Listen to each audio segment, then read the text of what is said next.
Hello बच्चों, good morning. कैसे हैं आप? मुझे उम्मीद है कि आप बड़े अच्छे होंगे, बेहतरीन ढंग से पढ़ रहे होंगे। तो लीजिए, हमारी जो ज्योग्राफी की यात्रा चल रही है उसमें मैं नया चैप्टर लेकर आपके सामने हाजिर हूँ। पार्ट 3, भू संसाधन एवं कृषि।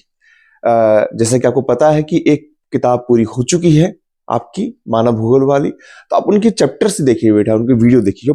समय बहुत कम बचा है और अब इन चैप्टर्स को आप रेगुलर कीजिए।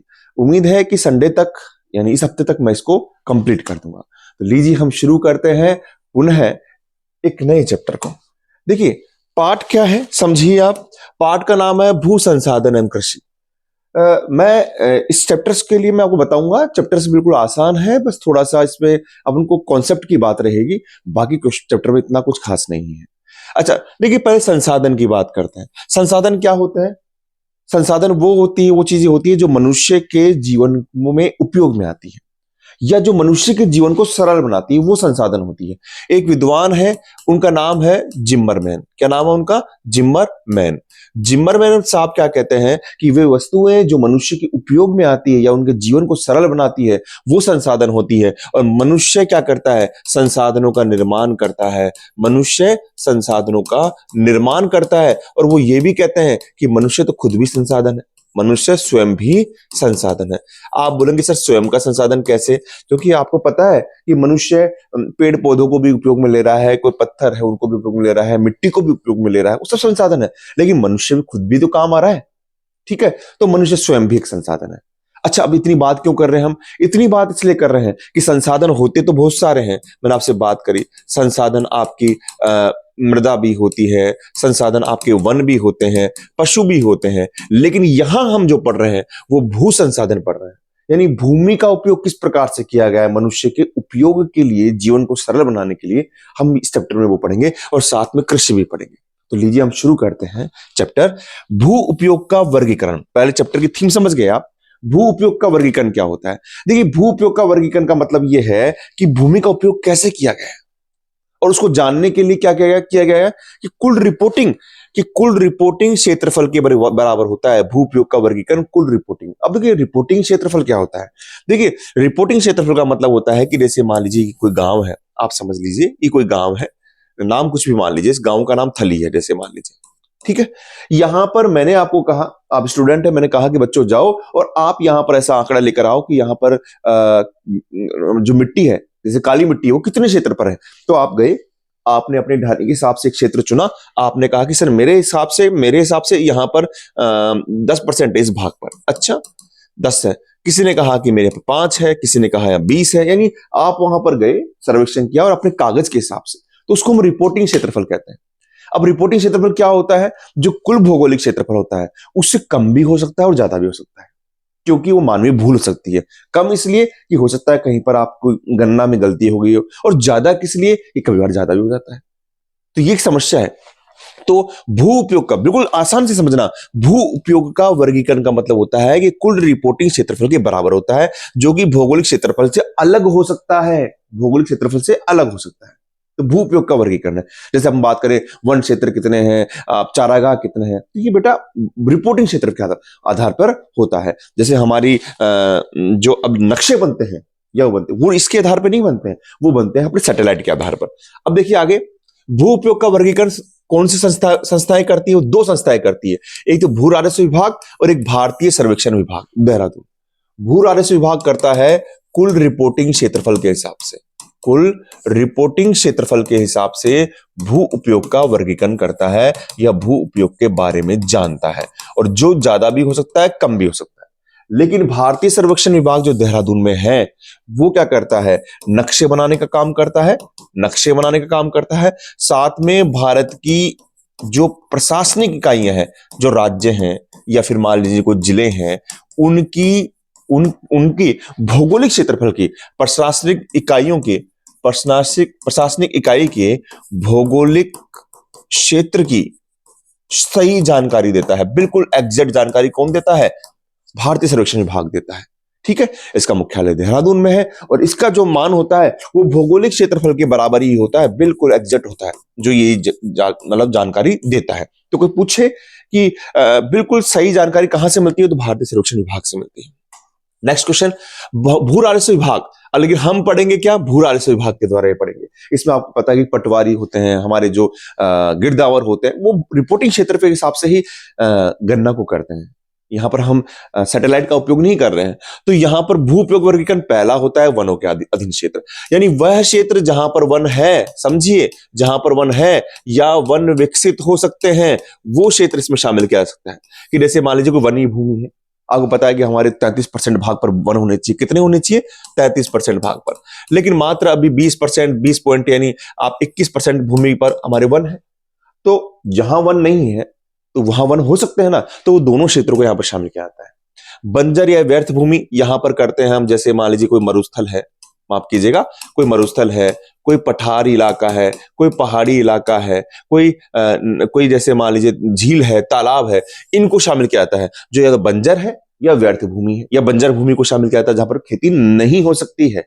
नेक्स्ट, गैर कृषि कार्यों में प्रयुक्त भूमि। देखो, गैर कृषि का मतलब जो कृषि में काम ना ले, तो यहां पर क्या क्या शामिल करेंगे सर? यहां पर हम द्वितीयक और जो तृतीयक कार्य हैं या चतुर्थक कार्य हैं, उनमें जो काम लेते हैं, जैसे हमारी सड़कें हैं, हमारी मकान है, बड़ी बड़ी बिल्डिंग्स हैं, आप जहां पढ़ रहे हैं वो विद्यालय, वो कृषि में काम थोड़ी आ रहा है, तो वो गैर कृषि में काम आ रहा है। आपके मकान है।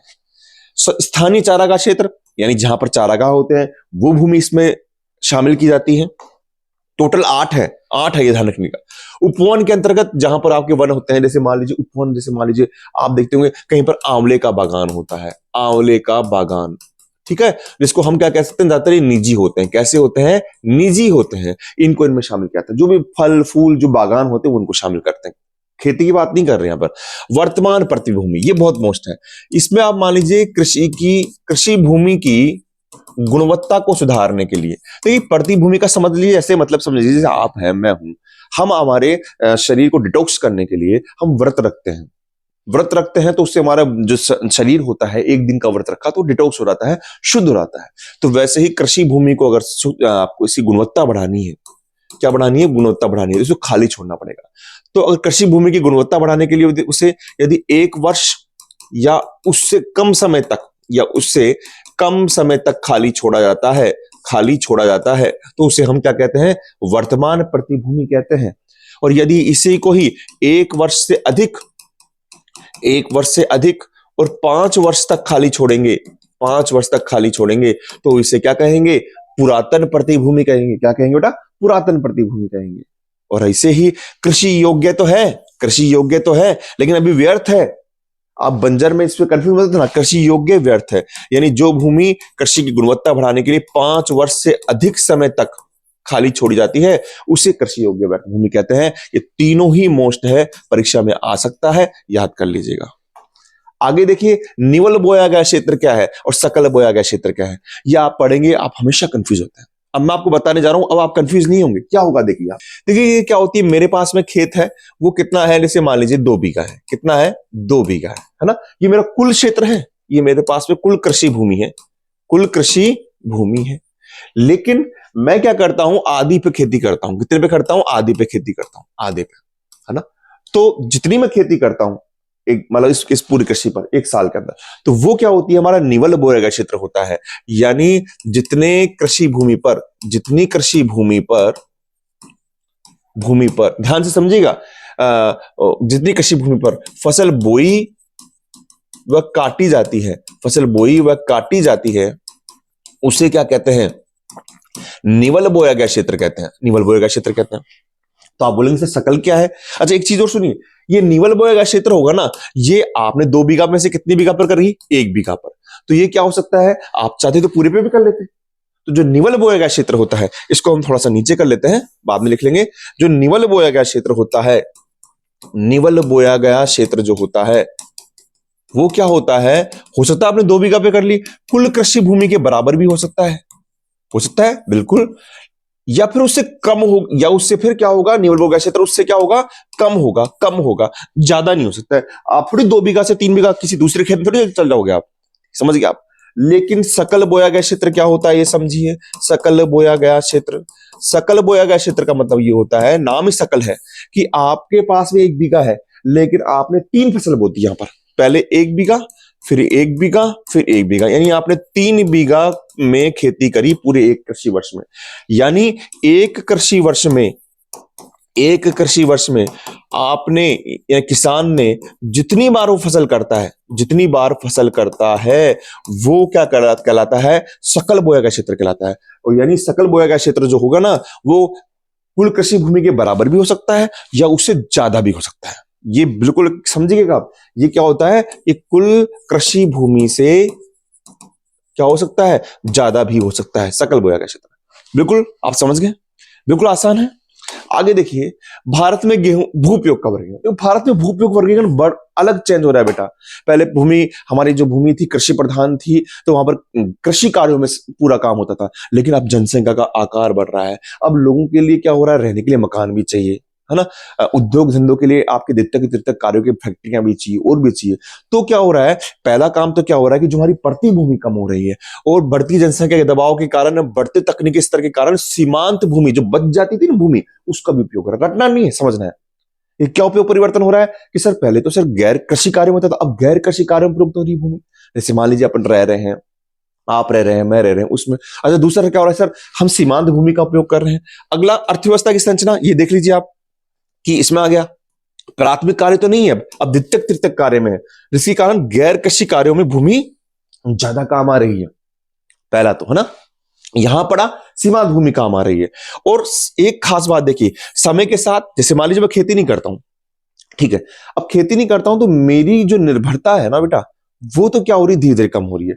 यानी कृषि पर निर्भर व्यक्तियों का अनुपात तो धीरे धीरे घट रहा है। ठीक है, ऐसा तो है नहीं कि भाई मैं खेती नहीं करता हूं तो कृषि पर निर्भर नहीं हूं, किसान तो है ही, तो वो अनुपात तो धीरे धीरे घट रहा है। लेकिन कृषि का जो सकल घरेलू उत्पाद में, जो उत्पाद में योगदान हो, तेजी से घट रहा है। यानी पहले भारत में कृषि का जो योगदान, जैसे मान लीजिए 50% था, अब वो 20 आ रहा है, 30 आ रहा है, यानी धीरे धीरे कृषि का योगदान घट रहा है।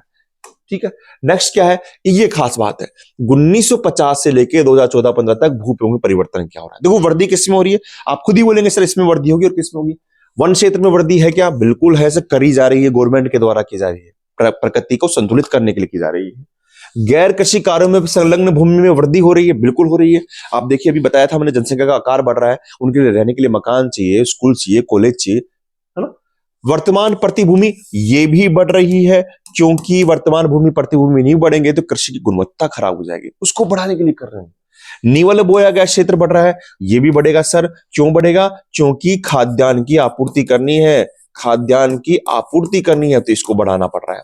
अच्छा, कम कहां करें सर, कम यहां, कमी कहां आ रही है, यहां भी देखिए, बंजर व्यर्थ भूमि, जो बंजर और व्यर्थ भूमि थी, जो काम नहीं आ रही थी, उसको भी हम कृषि भूमि में तो काम नहीं ले रहे हैं, लेकिन उसको हम क्या करें, द्वितीयक में या फिर तृतीयक में काम ले रहे हैं, वहां फैक्ट्री बना रहे हैं और कुछ कर रहे हैं, उनको साफ कर रहे हैं। जैसे मान लीजिए छोटा नागपुर का पठार है, वो एक बंजर भूमि था, लेकिन अब देखिए आप औद्योगिक क्षेत्र है, तो वहां काम ले रहे हैं। कृषि योग्य व्यर्थ भूमि, जो 5 साल के लिए प्रति भूमि छोड़ते थे, अब भैया आपके पास जमीन तो है ही नहीं, आप क्या खाली छोड़ोगे, तो इसको भी कम किया जा रहा है। ये कम में है, ध्यान रखना, ये कम में आ रहा है, ये वृद्धि हो रही है और ये कम हो रही है। फसल वृक्षों के अधीन क्षेत्र, पहले बागान थे बड़े बड़े, आंवला के बागान, आम के बागान, अब जनसंख्या कम पड़ रही है, जनसंख्या ज्यादा है, तो खेती करनी जरूरी है, तो वो भी कम हो रही है। और चारागाह क्षेत्र में भी कम हो रहा है। आपके कोई रिको क्षेत्र आता है, जैसे मान लीजिए आपके गांव के पास में होगा रिको, है ना, इंडस्ट्रियल एरिया, तो चारागाह क्षेत्र में तो खुलेगा, रिहायशी क्षेत्र में थोड़ी खुलेगा, तो इनमें क्या हो रही है, कमी आ रही है। आप खुद सोचिए, वन बढ़ेंगे, गैर कृषि कार्यों में प्रतिभूमि बढ़ेगी, सर वर्तमान प्रतिभूमि जरूरत है, खाद्यान्न में निवल बोएगा क्षेत्र बढ़ेगा, कम कहां करें, आपसे बंजर व्यर्थ भूमि को आप काम में ले लो, वहां कम कर सकते हैं, कृषि योग्य वर्त भूमि कम कर सकते हैं, यही चीजें क्या होगी, कम होगी। नेक्स्ट, भूमि के स्वामित्व के आधार पर भूमि को 2 भाग में बांटा गया है, एक तो सारा संपत्ति संसाधन और एक निजी संपत्ति संसाधन। अब देखिए, सारा संपत्ति संसाधन क्या होते हैं, नाम ही साझा संपत्ति संसाधन, मैं इसको बाद में जो लिखा है वो बाद में बताऊंगा, समझिए आप पहले। साझा संपत्ति संसाधन संसाधन वो होते हैं जो किसी सरकार या ग्राम पंचायत के अधीन होते हैं, पहली बात तो उनका उपयोग, है ना, आप खुद नहीं कर सकते, वो साझा होता है। अच्छा, इसमें काम किसके आते हैं, गांव में जो भूमिहीन किसान होंगे ना बेटा, और जो आर्थिक रूप से कमजोर होंगे, उनके लिए काम आते हैं। क्या काम आते हैं, वो लकड़ी काट कर ले आते हैं, वो यहाँ से शहद ले आते हैं, यहाँ से मान लीजिए फल ले आए, है ना, लकड़ी लेकर आ गए, आप जड़ी बूटियां लेकर आ गए, उसमें काम आते हैं। अच्छा, दूसरा किसके काम आएंगे सर, दूसरा एक काम आएंगे गांव की महिलाओं के लिए। गांव की महिला यहाँ से जो लकड़ियां काट कर लाती है ना, वो यहीं से लेकर आती है, या फिर गांव के मंदिर के पास में या गांव से बाहर जो चारागाह क्षेत्र होते हैं, वो ये होता है। अच्छा, और इनको क्या कहते हैं हम? इनको सामुदायिक प्राकृतिक संसाधन भी कहते हैं। तो क्या है, पहले पढ़ते हैं। इसमें मैंने पहले बता दिया आपको, इसमें भूमि का स्वामित्व राज्य के अधीन या सरकार के अधीन होता है। ग्रामीण क्षेत्रों में भूमिहीन किसान व आर्थिक रूप से कमजोर लोगों के लिए एक जीवन यापन का साधन है। बताया आपको मैंने। गांव की महिलाओं के लिए विशेष महत्व है, किसके लिए? वो यहां से लकड़ी काट कर लाती है सर। और पशुओं के लिए चारा, ईंधन हेतु लकड़ी, जड़ी बूटी, फल भी यहां से मिलते हैं। और इनको क्या कहते हैं हम? सारा संपत्ति संसाधन को सामुदायिक प्राकृतिक संसाधन कहते हैं, क्योंकि इसमें हर समुदाय का, न कोई जाति का नाम, न कोई धर्म का नाम, हर समुदाय के व्यक्ति का इस पर अधिकार होता है और वहां पर अपना उपयोग कर सकता है। अब देखिए निजी संपत्ति संसाधन क्या होते हैं, ये रह गया, इसको यहीं पर कर लेते हैं कि जिस पर किसी निजी व्यक्ति या संस्था का अधिकार होता है। जैसे मैंने बताया था आपको, आंवला के बागान हैं, ये जो बागान होते थे ना, वो इन्हीं में थे। आगे देखते हैं हम, भारत में कृषि भूमि उपयोग। देखो पहले तो कुल कृषि संसाधन क्या होता है, कुल कृषि भूमि संसाधन क्या होगा, जिसमें काउंट करेंगे जहां पर निवल बोया गया क्षेत्र है, जहां पर आप खेती कर रहे हैं। ये खेती कौन सी है? एक बार वाली है। सकल वाली तो जितनी बार करोगे जोड़ते जाओगे, ये ध्यान रखना। क्योंकि पहले अगर आप जोड़ोगे तो पहले निवल बोया गया क्षेत्र ही आएगा। जो पहली बार खेती कर दी, मेरे आज काउंटिंग होगी कि मैं इस खेत पर खेती करूंगा, मेरे पास में खेत है, मैं इधर ही खेती करूंगा, मेरे पास ये बाकी छोड़ूंगा, तो ये एक बार जो हो गई निवल बोया गया हो गया, और इसी में ही सकल जुड़ेगा, है ना। मैंने दूसरी बार कर दी फिर जुड़ गया, तीसरी बार कर दी फिर जुड़ गया, है ना। तो निवल बोया गया क्षेत्र, पड़ती भूमि, मुझे उम्मीद है बेटा ये दोनों निवल और सकल आपको समझ में आ गया। नहीं आए तो आप मुझे बता सकते हैं। निवल बोया गया क्षेत्र, पड़ती भूमि और कृषि योग्य व्यर्थ भूमि, यानी जो 5 साल के लिए खाली छोड़ी है तो कृषि की, वो सब इसमें शामिल की जाती है। भू संसाधनों का महत्व किसके लिए? समझिए आप, भू संसाधनों का महत्व किसके लिए? गांव में अगर आप देखेंगे तो भू संसाधनों का महत्व उनके लिए है जिनकी आजीविका कृषि पर निर्भर है। अरे जो बड़े लोग हैं, जो जो फैक्ट्रियों में काम करते हैं, फैक्ट्री, उनको क्या मतलब है खेती से? बंजर हो जाए तो हो जाए, लेकिन ये किसान के लिए बहुत ज्यादा इसका निर्भर है। और आप पता हो कि भूमिहीन व्यक्ति को गांव में एक होता है कि जिसका जमीन होगी उसको गरीब मानते हैं, और गरीब के साथ में उसका आर्थिक और सामाजिक स्तर भी कम होता है। तो गांव में जिसका जमीन होगी उसका स्टेटस जो समाज में वो बढ़ जाता है। तो ग्रामीण क्षेत्रों में भूमि का आर्थिक महत्व के साथ सामाजिक महत्व भी है। भूमि बचत तकनीक क्या होती है? मैंने बताया जनसंख्या का दबाव बढ़ रहा है, और जनसंख्या का दबाव बढ़ रहा है तो भूमि को बचाना पड़ेगा, मतलब भूमि का उपयोग करना पड़ेगा। जैसे पैसे बचाते हैं ना अपन, मान लीजिए जनसंख्या, हमारा परिवार बढ़ गया, अब पैसे बचाने हैं, उसी में काम चलाना है, तो यहां पर उससे कैसे काम चलाएं? तो 2 तरीके हैं निवल बोए गए क्षेत्र को बढ़ाने के। पहला तो कि प्रति इकाई क्षेत्र में फसल विशेष की उत्पादकता बढ़ाई जाए। जैसे पश्चिमी राजस्थान में बाजरा की कर रहे हैं हम, जहां वर्षा ज्यादा होती है वहां पर हम करते हैं कि भाई चावल उगा लेंगे, आप जूट उगा लेंगे, है ना, ऐसे। दूसरा क्या है कि कृषि भूमि का गहनतम उपयोग किया जाए, और ये कहां किया जा रहा है? भारत जैसे देशों में किया जा रहा है, जहां पर भूमि की तो कमी है लेकिन श्रम की अधिकता है। तो वहां पर भूमि का गहनतम उपयोग किया जाए, और उसको कहते हैं फसल सघनता या कृषि सघनता। तो फसल सघनता, कृषि सघनता क्या होता है कि एक कृषि वर्ष में जितनी बार फसल बोई जाएगी उसे हम कहते हैं, यानी भूमि का गहनतम उपयोग। और सूत्र क्या है? सकल बोया गया क्षेत्र बटे निवल। क्योंकि निवल क्यों लिया बेटा? निवल तो वही है ना जहां पर कृषि की कर सकते हैं हम, अब चाहे कितनी बार करें वो ऊपर आ गया, इंटू 100, ये सूत्र है। आगे देखिए, भारत में फसल ऋतुएं, ये आप 9वीं से 10वीं से पहले से पढ़ रहे हैं, मुझे लगता है आपको पता होगा। पहली जो ऋतु है, पहली फसल है खरीफ ऋतु। मैं आपको समझाने की कोशिश करता हूं।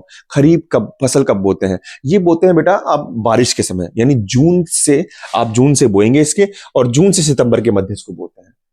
जून बारिश का समय होता है हमारे भारत में, हम उससे पहले इसकी बुआई कर लेते हैं। तो यानी पहली बात तो यहां पर क्या होती है, पहले दक्षिणी पश्चिम मानसून के साथ ये फसल बोई जाती है, पहली बात तो।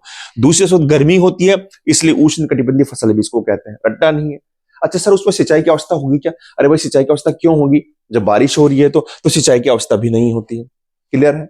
अच्छा, उत्तरी भारत में चावल, कपास, बाजरा, मक्का, ज्वार ये उगता है। उत्तरी भारत का मतलब समझते हैं ना आप? जैसे भारत की बात करते हैं, ये उत्तर का हिस्सा हो गया, ये आपका पठारी हिस्सा दक्षिण का हो गया। दक्षिण भारत में चावल, मक्का, ज्वार, मूंगफली। चावल पर गौर करिएगा, चावल दोनों में, ठीक है। फिर आती है रबी की फसल, ये आपकी दिवाली से पहले बोती है, यानी अक्टूबर के करीब, है ना। आपके अक्टूबर से मार्च के समय के, अक्टूबर में तो बोते हैं, मार्च में काट लेते हैं, दिवाली के समय बोते हैं। अच्छा, दिवाली के समय क्यों बोते हैं सर? दिवाली के समय इसलिए बोते हैं, मौसम ठंडा सा हो रहा है, तो यहां पर जो फसल बोते हैं वो शीतोष्ण कटिबंधीय फसल होती है। अच्छा, सिंचाई की अवस्था होगी कि सर? अरे होगी, बारिश तो हो ही नहीं रही है, तो सिंचाई की अवस्था होती है। कौन है? गेहूं, जौ, चना, सरसों, तारा मीरा। और इसमें चावल है, मक्का, मूंगफली, गेहूं नहीं है, चावल यहां भी आ गया। अगला, जायद। जायद अप्रैल से जून, मैंने बताया था आपको कि जैसे जून से आपकी सितंबर तो हो गई आपकी मतलब खरीफ, आपकी अक्टूबर से हो गई मार्च, है ना। अब मार्च के बाद में अप्रैल मई का जो गैप बच गया अप्रैल से जून का, उसमें जायद बोते हैं, सब्जियां फल चारा। लेकिन चावल यहां भी है। अब आपने देखा होगा चावल तीनों जगह आ रहा है। चावल कहां आ रहा है? तीनों जगह आ रहा है। आप देखिए चावल चावल चावल। तो चावल एक ऐसी फसल है, चावल एक ऐसी फसल है वो जो दक्षिणी भारत में तीनों ही, यानी मतलब क्या होती है, एक कृषि वर्ष में 3 बार बोई जाती है। 3 बार बोई जाती है ना। 3 बार बोई जाती है। अब बोई क्यों जाती है, ये क्वेश्चन आ जाए, क्यों बोई जाती है भैया? इसलिए बोई जाती है कि दक्षिणी चावल के लिए तापमान थोड़ा अच्छा चाहिए, तो तापमान अधिक होता है और वायु में आर्द्रता अधिक होती है, ह्यूमिडिटी अधिक होती है। इस कारण यहां पर ये बोई जाती है। तो दक्षिणी भारत में बोने का कारण क्या है? आर्द्रता और तापमान। कृषि के प्रकार क्या होते हैं? अच्छा, 3 फसल होती है, अमन, ओस, बोरो। हम उसके बारे में बात करेंगे। देखिए आर्द्रता और नमी के आधार पर थोड़ा हम जल्दी करेंगे क्योंकि वीडियो कम समय में हमको वीडियो को समेटना है। कृषि के प्रकार आर्द्रता नमी के आधार पर सिंचित कृषि है, रक्षित संचित कृषि, उत्पादक। तो नाम से स्पष्ट है, रक्षित यानी फसल की रक्षा के लिए की जाने वाली सिंचाई, फसल की रक्षा के लिए की जाने वाली सिंचाई। और उत्पादक का मतलब होता है उत्पादन बढ़ाने के लिए की जाने वाली सिंचाई। ठीक है। अगला है वर्षा निर्भर कृषि या बारानी कृषि। ये 2 प्रकार की होती है। वर्षा निर्भर शुष्क भूमि के अंदर, जैसे मान लीजिए पश्चिमी राजस्थान है, गुजरात है, वहां पर बाजरा है, तो बाजरा में पानी तो चाहिए, तो पानी, बाजरा हो गया आपके, चना हो गया, तो वहां पर भारत में पश्चिमी राजस्थान गुजरात में जहां 75 सेंटीमीटर से कम वर्षा होती है वहां पर यह फसल आती है। वर्षा पर निर्भर है, लेकिन इन फसलों को आप शुष्कता सहनत्या फसल भी कहते हैं, बाजरा, मूंग, चना। दूसरी फसल होती है वर्षा निर्भर में आर्द्र कृषि भूमि। ये ऐसी होती है जहां पानी खूब होता है, अब पानी भरा रहता है चारों तरफ, मृदा अपरदन होता है, बाढ़ होती है, तो यहां पर कौन सी फसल उगाओगे आप? जहां वो पानी के लिए, जिनको ज्यादा पानी चाहिए। तो यहां पर क्या होता है, कृषि क्षेत्रों में की जाती है वर्षा जल, पौधों की जरूरत की अधिक अधिक व बाढ़ मृदा यहां पर अपरदन होता है। तो यहां पर जो जो फसलें कौन सी उगाते हैं जिन्हें पानी की अधिक आवश्यकता होती है, जैसे चावल, गन्ना, जूट। मैं एक बार पहले मैं बेटा एक बार तो आपको बता रहा हूं, उसके बाद में यहां पर समझा रहा हूं, तो थोड़ा समय लग रहा है, लेकिन हम जल्दी करेंगे। खाद्यान्न फसलें क्या होती है कि वे फसलें जो जनसंख्या के भोजन की आपूर्ति करती है। क्या करती है? भोजन की आपूर्ति करती है, उसे हम खाद्यान्न फसलें कहते हैं। और देश के समस्त बोए गए क्षेत्र के 2/3 भाग पर क्या उगाया जाता है? खाद्यान्न उगाया जाता है। और खाद्यान्न 2 प्रकार का होता है, अनाज और दाल। अनाज और दाल, ठीक है।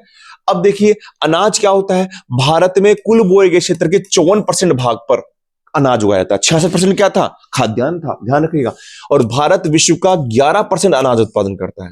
अमेरिका और चीन के बाद भारत का नंबर तीसरा है। अनाज 2 प्रकार के होते हैं, अभी हम दालें नहीं पढ़ रहे हैं, अभी अनाज पढ़ रहे हैं। दाल, अनाज 2 प्रकार का होता है, उत्तम अनाज, गेहूं चावल, मोटा अनाज, ज्वार बाजरा मक्का।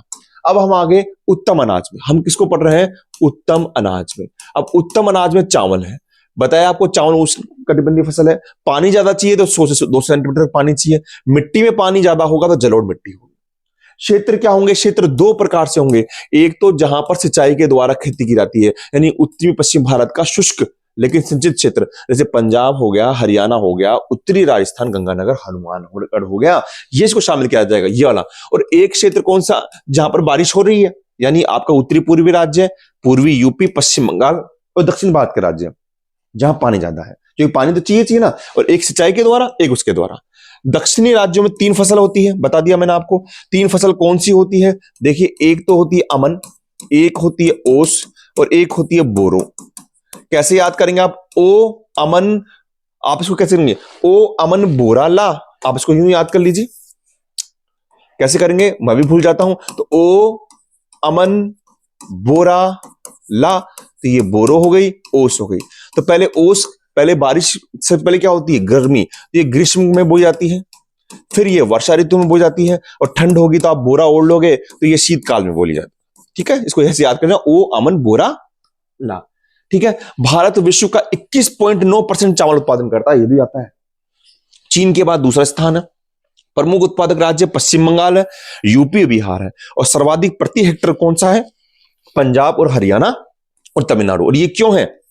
हरित क्रांति के बाद, हरित क्रांति के बाद पंजाब हरियाणा में सिंचाई के साधन उपयोग क्यों है, रासायनिक उर्वरक उपयोग हुए हैं, इसलिए यहां पर इसका उत्पादन बढ़ गया है। अगला हम पढ़ेंगे गेहूं। देखिए गेहूं शीतोष्ण कटिबंधीय फसल है, अमेरिका की फसल है। आपको पता है जैसे आपने वाणिज्यिक फसल करी थी, याद करिए, तो वहां पर प्रधान फसल गेहूं ही थी। ये रबी की फसल है, सिंचित क्षेत्र में बोई जाती है। वर्षा 100 से 100 सेंटीमीटर तक। बोते समय तापमान होना चाहिए इसका 19 डिग्री सेंटीग्रेड से लेकर 21 डिग्री सेंटीग्रेड तक, और काटते समय तापमान भी इतना ही होना चाहिए, 23 से लेकर 25 डिग्री सेंटीग्रेड तक तापमान होना चाहिए, ज्यादा तापमान नहीं होना चाहिए इसके लिए। मिट्टी दोमट मिट्टी होती है। भारत विश्व का 12.8% गेहूं उत्पादन करता है, चावल 21.9 और गेहूं 12.8। क्षेत्र कितना क्या है, यूपी है, एमपी है, पंजाब और हरियाणा तो आएंगे आएंगे हरित क्रांति के कारण, और सर्वाधिक प्रति हेक्टेयर उत्पादन में पंजाब हरियाणा में है हरित क्रांति के कारण। अभी हरित क्रांति समझेंगे हम क्या होता है। और एक बात एक और समझिए आप कि अभी हमारे जो मावट होती है ना भूमध्य सागर चक्रवातों के कारण, वो गेहूं की फसल के लिए उपयोगी होती है। नेक्स्ट देखिए ज्वार। अब आ गए हम मोटे अनाज में। हम किस में आ गए, मोटे अनाज में आ गए। तो ज्वार मोटा अनाज होता है, दक्षिण व मध्य भारत के अर्धशुष्क क्षेत्रों में बोया जाता है। ये सब अर्धशुष्क क्षेत्रों में बोए जाएंगे। महाराष्ट्र देश में सर्वाधिक ज्वार का उत्पादन करता है, और दक्षिणी राज्यों में खरीफ व रबी के रूप में, और उत्तरी भारत में केवल खरीफ के रूप में बोया जाता है। आप देखेंगे उसमें तो मालूम पड़ जाएगा। देश के कुल बोए गए क्षेत्र के 16.5% भाग पर मोटा अनाज उगता है, मोटा अनाज उगता है, और जिनमें से ज्वार क्या है, मोस्ट है ना, ज्वार मोस्ट है। बाजरा, मैं ये जो 16% 5 ये परसेंट, इनको मैं क्वेश्चन में अच्छे बना दूंगा जिससे आपको याद हो जाए। ये भी पश्चिमी क्षेत्र के गर्म व शुष्क जलवायु में बोया जाता है, वर्षा निर्भर फसल है। राजस्थान में तो होगी बाजरा, हरियाणा, गुजरात, यूपी, महाराष्ट्र। मक्का, ये खाद्यान्न फसल है और चारा फसल है। आपको याद होगा ये मिश्रित कृषि में बोई गई थी। दक्षिणी भारत में रबी व खरीफ के रूप में होता है। उत्पादक राज्य कर्नाटक, एमपी और बिहार है। कर्नाटक में दालें। अब हम आगे दालें, खाद्यान्न में अनाज पढ़ लिया, अब दाल में आगे। दाल में हम क्या क्या पढ़ेंगे, दाल में हम पढ़ेंगे चना पढ़ेंगे और अरहर पढ़ेंगे। तो प्रचुर मात्रा में प्रोटीन होता है। देश नाइट्रोजन क्रिया के द्वारा देश में कुल बोए गए क्षेत्र का लगभग 11% भाग दालों के अधीन है। देखिए ये फैक्ट्स भी आ गया। दालों की खेती दक्षिण के पठार व उत्तर पश्चिमी शुष्क भाग में कहते हैं। अब दालों में क्या पढ़ेंगे हम, चना। चना ये उपोष्ण कटिबंधीय फसल है। देखिए चना कहां पर होता है, उपोष्ण कटिबंधीय फसल, अभी बात करते हैं। ये वर्षा आधारित फसल है। देश के मध्य तथा उत्तरी पश्चिमी भाग, उत्तरी पश्चिमी भाग का मतलब भारत की अगर यूं बात करें तो ये वाला बेल्ट यानी पंजाब हरियाणा वाला, उसमें रबी की फसल के रूप में बोया जाता है। एमपी, यूपी, महाराष्ट्र, राजस्थान इसमें मोस्ट है। और एक खास बात सुनिए कि ये राजस्थान में भी बहुत ज्यादा था, लेकिन हरित क्रांति के कारण जो ये क्षेत्र था पंजाब का और हरियाणा का और आपके राजस्थान, जो उत्तरी राजस्थान का था, वहां पर क्या कर लिया गया है, चने के क्षेत्र को गेहूं ने ले लिया है। चने की जगह क्या उग रहा है, गेहूं उग रहा है, तो इसके क्षेत्र में कमी आई है। तो आपसे क्वेश्चन पूछ सकते हैं कि पंजाब हरियाणा में यहां पर चने के क्षेत्र में कमी क्यों आई है, हरित क्रांति के कारण गेहूं में के उत्पादन में वृद्धि हुई है। अरहर, ये लाल चना पिजन पी कहते हैं। ये क्वेश्चन बनता है कि किसे कहते हैं, देश के मध्य 12% राज्यों के शुष्क क्षेत्र में होता है ये यहां पर, और देश के दक्षिणी राज्यों के में महाराष्ट्र का प्रथम स्थान है, महाराष्ट्र का। अब पढ़ेंगे तिलहन, जिनसे तेल निकलता है, और पढ़ेंगे क्या, मूंगफली पढ़ेंगे, सरसों, सोयाबीन और सूरजमुखी। देखिए तिलहन खाद्य तेल प्राप्त होता है। तिलहन उत्पादक क्षेत्र है गुजरात, राजस्थान का शुष्क भाग, तेलंगाना और आंध्र प्रदेश का रायलसीला क्षेत्र हो जाता है इसमें। अच्छा आगे देखिए मूंगफली। मूंगफली कहां पर है, ये भारत के विश्व के 19.5% भाग पर मूंगफली उत्पन्न होती है। चीन के बाद दूसरा स्थान है, और गुजरात में होगा, क्योंकि मूंगफली के लिए कैसी मिट्टी चाहिए, काली मिट्टी चाहिए, इसके कारण ये गुजरात में होता है। राजस्थान का भी दक्षिणी भाग होता है। सरसों ये बड़ा मोस्ट है। सरसों ये उपोष्ण कटिबंधीय फसल है। उष्ण कटिबंधीय तो सारी है बेटा। प्रमुख उत्पादक राज्य राजस्थान 1/3 भाग को करता है, हरियाणा दूसरे नंबर पर है, लेकिन प्रति हेक्टेयर उत्पादन में पंजाब हरियाणा है। सरसों कैसी फसल है बताइए, एक रबी की फसल है। कैसी फसल है, रबी की फसल है। और सरसों अनुसंधान केंद्र सरसों पर रिसर्च करने के लिए, उसकी बढ़ोतरी करने के लिए, इसका कहां पर है, सेवर भरतपुर में है। अगला सोयाबीन। सोयाबीन एमपी महाराष्ट्र में है, 90% उगता है ना, किसमें, महाराष्ट्र में। सूरजमुखी राजस्थान में, कर्नाटक और आंध्र प्रदेश में ज्यादा है। अब पढ़ेंगे हम रेशेदार फसल। रेशेदार फसल में पढ़ेंगे कपास और जूट। कपास इस काली मिट्टी में उगती है। ये उष्ण कटिबंधीय फसल सारी है, देश की अर्धशुष्क भाग में उगती है। अब देखिए यहां पर क्षेत्र कौन सा है, अगर भारत की बात करें तो पहली बात तो आपका पंजाब, हरियाणा और उत्तरी राजस्थान, ये सब सिंचाई का खेल है बेटा, सिंचाई से पहले कुछ नहीं था। तो पंजाब, हरियाणा, उत्तरी राजस्थान में। पश्चिम में गुजरात, महाराष्ट्र है आपके। पश्चिम में कौन सा, यहां से गुजरात और ये महाराष्ट्र है, और तेलंगाना, कर्नाटक है। ठीक है। अच्छा, विभाजन के बाद में कपास उत्पादन जो क्षेत्र था वो सारा पाकिस्तान में चले गया। तो वो दो मार हुई थी, कपास के साथ में, एक जूट के साथ में। कपास तो पाकिस्तान में चले गया था और जूट बांग्लादेश में चले गया था। ये एक स्थिति थी। लेकिन वर्तमान में चीन के बाद भारत का दूसरा स्थान है। अमेरिकन कपास उगती है। ये क्वेश्चन आता है, ये लंबे रेशे वाली होती है, हनुमानगढ़ और गंगानगर में उगती है, जिसको नरमा कहते हैं। और भारतीय कपास छोटे रेशे वाली होती है।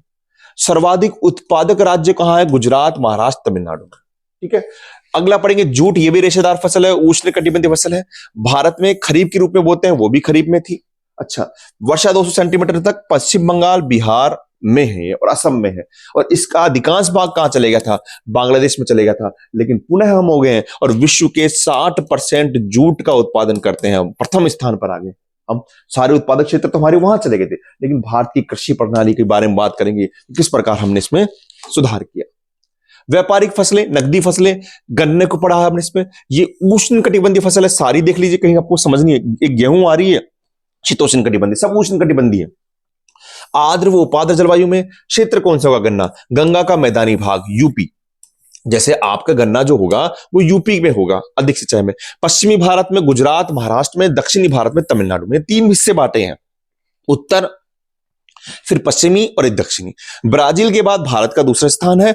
और दक्षिण भारत में गन्ना मीठा होता है। मीठा होता है, क्यों होता है? समुद्री जलवायु के कारण। समुद्री जलवायु के कारण ये क्वेश्चन आ जा सकता है। अच्छा, चाय। चाय भी उष्ण कटिबंधीय रोपण फसल है। आपने रोपण कृषि फसल पढ़ी थी, जो यूरोपीय देशों के द्वारा की जाती थी। मुख्यतः ये चीन की, उत्तरी चीन की पहाड़ी क्षेत्रों में की जाती है और ये पहाड़ी के ढालों पर की जाती है। पानी रुकना नहीं चाहिए। अगर चाय की भूमि में, चाय की खेती में पानी रुक गया तो फसल खराब हो जाएगी। मैं थोड़ा जल्दी इसलिए कर रहा हूं बेटा, क्योंकि कम समय में, क्योंकि वीडियो अगर छोटा होगा तो आप देख पाएंगे, है ना। तो आप प्लीज मेरा साथ दीजिए। अच्छा, भारत में चाय की खेती 1840 में असम की ब्रह्मपुत्र घाटी में प्रारंभ की गई थी। कहां पर? असम की ब्रह्मपुत्र घाटी में। असम क्षेत्र कहां है? ब्रह्मपुत्र घाटी। पश्चिम बंगाल में दार्जिलिंग की चाय बहुत प्रसिद्ध है। जलाईपाईगुड़ी, कूच बिहार जिला बिहार का, ये सब, सॉरी पश्चिम बंगाल का, ये सब क्या है? चाय की खेती के लिए। तो याद रखेगा, ये दोनों क्षेत्र बहुत मोस्ट है। दक्षिण भारत में पश्चिमी घाट की नीलगिरी व इलायची की पहाड़ियां हैं। भारत में चाय का उत्पादन प्रथम स्थान पे होता है, लेकिन समस्या यह है कि खपत ज्यादा है। सुबह उठते आपको चाय चाहिए, तो खपत, चाय का उत्पादन तो पहले नंबर पे है, लेकिन चाय के निर्यात में हम दूसरे नंबर पर आते हैं। किस पे आते हैं? दूसरे पर। पहले पे कौन आता है? हम, चीन आता है भैया। ठीक है। आगे देखिए, कॉफी, ये भी उष्णकटिबंधीय रोपण फसल है। तीन किस्में होती है, अरेबिका, रोबिस्ता और लिब्रिका। इसमें भारत में कौन सी की जाती है? अरेबिका की जाती है, अरेबिका। कॉफी उत्पादन में भारत जो है उसका 8वां स्थान है, ब्राजील का पहला स्थान है। क्षेत्र कर्नाटक है ना, और केरल और तमिलनाडु है। ठीक है। तो ये आपके पूरे कृषि का सारा आपका कर लिया है।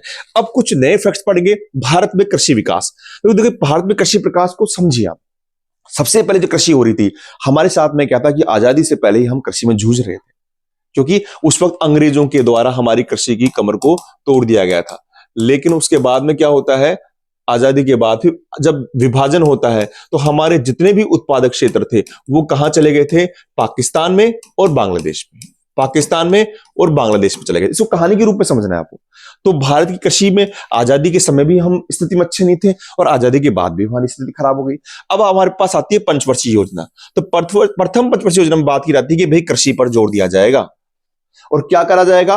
बांखड़ा नांगल बांध, हीराकुंड बांध बनाए गए कृषि पर जोर देने के लिए। और कुछ बातें और कही गई कि पहली बात ये कही कि व्यापारिक फसलों के स्थान पर आप खाद्यान्न फसलें उगाओ। पहली बात तो आप ये गन्ना, आप जूट है, इनको बाद में करना, पहले जो हमारी जो जनसंख्या उनका पेट की पूर्ति हो, कृषि योग्य जो बंजर व्यर्थ भूमि है उसको कृषि भूमि में बदलो और भूमि का गहनतम उपयोग करो, ये भी कहा गया। और एक कार्यक्रम चलाया गया, IADP IAAP, integrate agriculture development programme, समन्वित कृषि विकास कार्यक्रम। क्या बोलते हैं इसको? समन्वित कृषि विकास कार्यक्रम। आप सुन लीजिए, इंटीग्रेट, है ना। और इसमें क्या था आपका? ये एग्रीकल्चर एरिया प्रोग्राम, यानी कृषि क्षेत्र विकास कार्यक्रम। ये समन्वित कृषि विकास कार्यक्रम थे, ये समन्वित कृषि क्षेत्र विकास कार्यक्रम थे। इसको चलाओ और कृषि का विकास बढ़ाओ। अच्छा, सब कुछ सही चल रहा था, कहानी सुन रहे, कहानी के हिसाब से बोल रहे हैं, लेकिन 1960 के दशक में क्या आता है? अकाल आता है। अकाल के समय खाद्यान्न संकट आता है, हमारी कृषि की कमर तोड़ जाती है ना। लाल बहादुर शास्त्री जी ये भी आह्वान करते हैं कि एक समय भोजन करें आप। तो उस वक्त क्या करते हैं? 1967 में हरित क्रांति आती है। नॉर्मन बोरलॉग और हमारे भारत के एस स्वामीनाथन, जिनकी भी हाल ही में मृत्यु हुई है, वो जो कृषि वैज्ञानिक है, वो क्या करते हैं, हरित क्रांति लाते हैं। वो क्या बोलते हैं कि भैया मैक्सिको से तो क्या लेकर आए, वो गेहूं लेकर आए। मैक्सिको से क्या लेकर आए, गेहूं लेकर आए। और फिलीपींस से क्या लेकर आए, चावल लेकर आए। और क्या कहा उन्होंने, भैया आपको खेती करनी है तो क्या करनी पड़ेगी, सिंचाई करनी पड़ेगी। और क्या करना पड़ेगा, आपको रासायनिक उर्वरकों का प्रयोग करना पड़ेगा, रासायनिक उर्वरकों का प्रयोग करना पड़ेगा। समझिए आप, हरित क्रांति क्या है, 1967 में खाद्यान्न की समस्या को दूर करने के लिए नॉर्मन बोरलॉग, एस स्वामीनाथन ने हरित क्रांति भारत में लेकर आए, जहां मैक्सिको से गेहूं व फिलीपींस से चावल लेकर आए, जिसमें अधिक सिंचाई व रासायनिक उर्वरकों का प्रयोग किया जाता है। प्रथम चरण हुआ। प्रथम चरण के अंदर हमारे जो उत्तरी पश्चिमी भारत या उत्तरी भारत जो था, वहां पर सफलता मिलती है, लेकिन किसको मिलती है, गेहूं को ही सफलता मिलती ज्यादा। न मोटे अनाज को मिली, ना किसी को मिली, गेहूं को सफलता मिलती है ना, क्योंकि रासायनिक उर्वरकों का प्रयोग किया गया था। लेकिन इससे क्या हुआ, सामाजिक यानी प्रादेशिक असमानता आ गई। क्या आ गई, प्रादेशिक असमानता हो गई।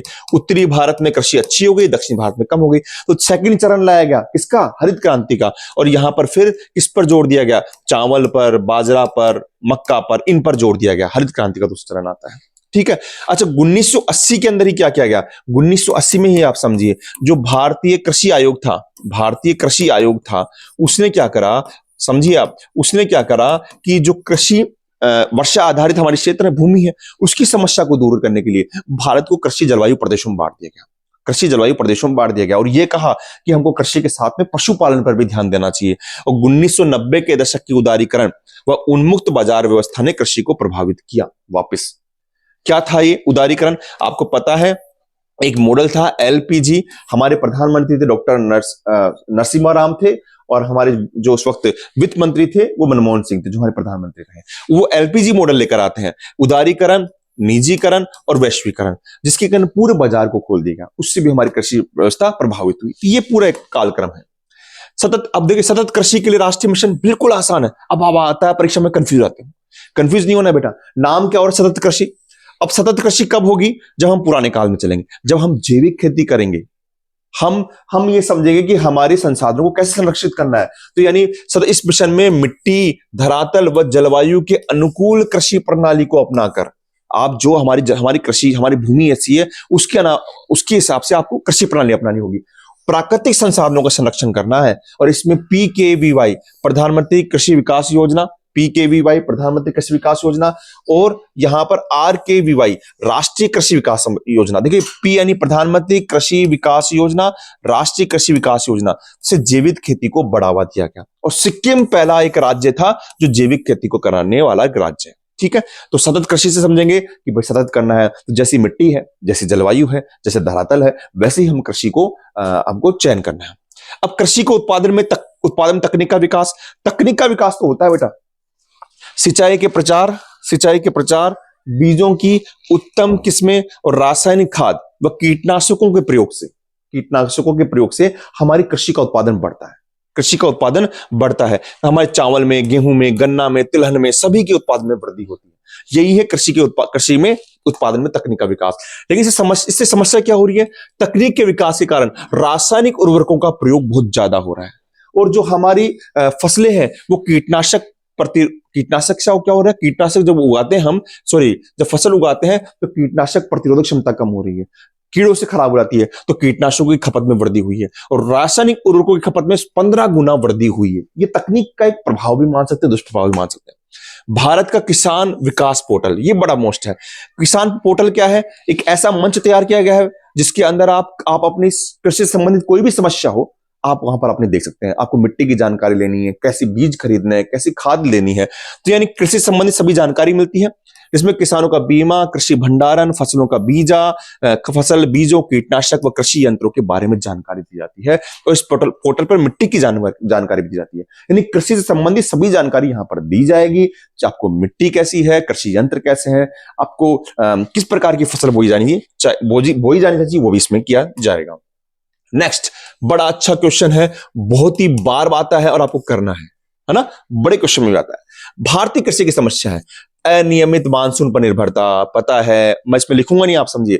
अनियमित मानसून पर निर्भरता का मतलब है कि हमारी जो कृषि है वो प्राचीन समय से ही क्या हुई है, कृषि पर निर्भर है। है ना, वर्षा पर निर्भर है, माफ कीजिएगा, वर्षा पर निर्भर है। मानसून का जुआ भी कहते हैं। हमारी केवल मात्र 33% भूभाग है ना, वही सिंचित है कृषि का, बाकी क्या है, कृषि पर निर्भर है।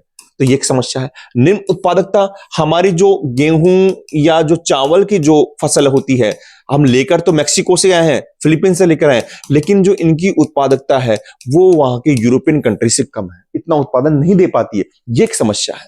वित्तीय संसाधनों की बाध्यता और ऋणग्रस्तता, ये कैसे है? मैं किसान हूं, मुझे खेती करनी, मेरे पास जमीन है, तो मैं क्या करूंगा, मुझे पता है बारिश आएगी तो मैं उधार ले लूंगा, है ना, या तो साहूकारों से ले लूंगा या फिर कोई महाजन से ले लूंगा, यहां से उधार ले लूंगा। और ये उधार लेने के बाद में जब फसल खराब हो जाएगी, बारिश नहीं होगी, तो फिर मैं क्या हो जाऊंगा, कर्ज के बोझ में दब जाऊंगा। तो यहाँ वित्तीय संसाधनों की अभावता है और ऋणग्रस्तता है। फिर उसके बाद में किसान आत्महत्या कर लेता है। तो समस्या दूर करने के लिए सरकार आजकल क्या कर रही है, कम ब्याज पर ऋण उपलब्ध करा रही है। भूमि सुधारों की कमी, ये बताया था मैंने, अंग्रेजों के समय से ही है। हमारे 3 जो थी, रैयतवाड़ी, महलवाड़ी जो व्यवस्था थी, उसमें हमारे कृषि की पूरी कमर को तोड़ दिया गया। और हमारे पास में क्या हुआ, जो बड़े बड़े जमींदार थे उनके पास तो खेती की जमीन इतनी सी थी और भूमि इनके साथ ज्यादा रह गए। तो ये कृषि भूमि सुधारों की कमी रही। और बाद में कोशिश भी की गई कि भूमि का सुधार, मतलब भूमि सुधार चलाया जाए और जिनके पास कृषि नहीं है, उसका भूमि नहीं है, उनका समान वितरण किया जाए। छोटे खेत में विखंडित जोत, ये भी बहुत बड़ी समस्या है। हमारे पास में जो खेत है उनका आकार है, जो जोतों का आकार बहुत छोटा है, लेकिन अब ये समस्या दूर हो रही है। लेकिन जनसंख्या इतनी बड़ी है कि मेरे पास इतना बड़ा खेत है, बच्चे होते हैं, ये इसका विभाजन, फिर इसका इसका, ऐसे छोटी छोटी जोत हो जाती है। वाणिज्यीकरण का भाव, कि अभी भी हमारे यहाँ पर कृषि हो रही है वो जीवन निर्वाही मान लीजिए। क्या मान लीजिए? जीवन निर्वाही मान लीजिए। अभी भी कृषि का उद्देश्य व्यापार नहीं है, क्योंकि क्या है, संसाधनों की कमी है, कृषि यंत्रों की कमी है, पैसे की कमी है। ये एक समस्या है। व्यापक अल्प बेरोजगारी, कृषि में काम करने वाला जो कृषि मजदूर होता है ना, वो साल में कुछ दिन ही काम करता है, साल में कुछ दिन ही काम करता है। इसी कारण इसको अल्प बेरोजगारी भी कहते हैं।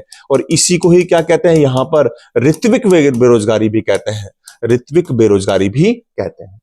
अंतिम, कृषि योग्य भूमि का निम्नीकरण, ये अलग से क्वेश्चन आता है। देखिए, हमारी जो कृषि भूमि है, इस पर जनसंख्या का दबाव ज्यादा है। जनसंख्या का, भारत की बात कर रहा हूं मैं, जनसंख्या का दबाव ज्यादा है। और जब दबाव ज्यादा है तो यहां की भूमि का क्या कर रहे हैं हम, गहनतम उपयोग करेंगे। तो बेटा मैंने तो आपको ये कहा है कि रटना ही नहीं है, आप रटेंगे तो कंफ्यूज होंगे। भूमि का गहनतम उपयोग करेंगे। अब गहनतम उपयोग करेंगे तो समस्या आएगी। क्या आएगी? समस्या आएगी। अच्छा, समस्या क्या आएगी भाई सर? ये भूमि का अपरदन होगा। अच्छा, और क्या होगी समस्या सर? भूमि बंजर भी हो सकती है। और क्या होगी सर? हम सिंचाई का उपयोग करेंगे तो लवणता की समस्या आएगी, यहां पर क्षारीयता की समस्या आएगी। तो बेटा ये जो समस्या आ रही है, यही तो कृषि भूमि का निम्नीकरण है। तो लिखेंगे कैसे कि भारत में जनसंख्या का दबाव ज्यादा है, जिसके कारण इसका गहनतम उपयोग किया जाता है, जिसके कारण इसमें यहां पर भूमि अपरदन, बंजर भूमि, लवणता, क्षारीयता आदि समस्या आ रही है, जिसको भूमि का निम्नीकरण कहते हैं। आप उत्तरी राजस्थान में आप जानते हैं, इंदिरा गांधी नहर जो है, इंदिरा गांधी जो नहर है, इंदिरा गांधी जो नहर है, उसी कारण सैम की समस्या हो रही है। सैम की समस्या आप समझ रहे हैं कैसे होती है? सैम की समस्या ऐसी होती है कि वहां पर जो भूमि है, वो यहाँ पर नीचे जो चट्टाने हैं वो ठोस है। आप सिंचाई कर रहे हैं तो पानी कहाँ आ रहा है? नीचे आ रहा है। अब पानी जहां जा नहीं पाता है, क्योंकि रेत कैसी है, मिट्टी कैसी है, मोटी है, पानी नीचे चलेगा लेकिन अंदर अब्जॉर्ब नहीं होता। तो ये पानी से सिंचाई करते रहेंगे तो पानी भरता रहेगा, फिर यही पानी कहाँ आ जाएगा? ऊपर आ जाएगा। और यहां से जो जो पदार्थ है, जैसे फ्लोराइड की चट्टानें होती है, कहीं पर आर्सेनिक चट्टान होती है, उनको घोल कर कहाँ ले आता है? ऊपर ले आता है और इनको यहाँ पर जमा देता है, जिसको हम सैम की समस्या कहते हैं। क्या कहते हैं? सैम की समस्या कहते हैं। और इसी के कारण जमीन के अंदर, पानी के अंदर फ्लोराइड की मात्रा बढ़ जाती है। तो एक ये समस्या हो गई। और दूसरी आप इस पे कर सकते हैं कि ये आपके उत्तरी राजस्थान के अंदर हो गई। और दूसरा है कि भूमि का आप गहनतम उपयोग कर रहे हैं तो भूमि का अपरदन हो रहा है, भूमि बंजर हो रही है। ये सब समस्या है। तो मुझे उम्मीद है कि बेटा आपको समझ में आया होगा चैप्टर। मैंने बड़ा चैप्टर था, इसको कम शब्दों में समेटने का प्रयास किया है। आप इसको देखिए और शाम को करेंगे हम वन लाइनर क्वेश्चंस। आप पढ़े, मन से पढ़िए और आगे बढ़ते रहिए। ठीक है बेटा, थैंक यू।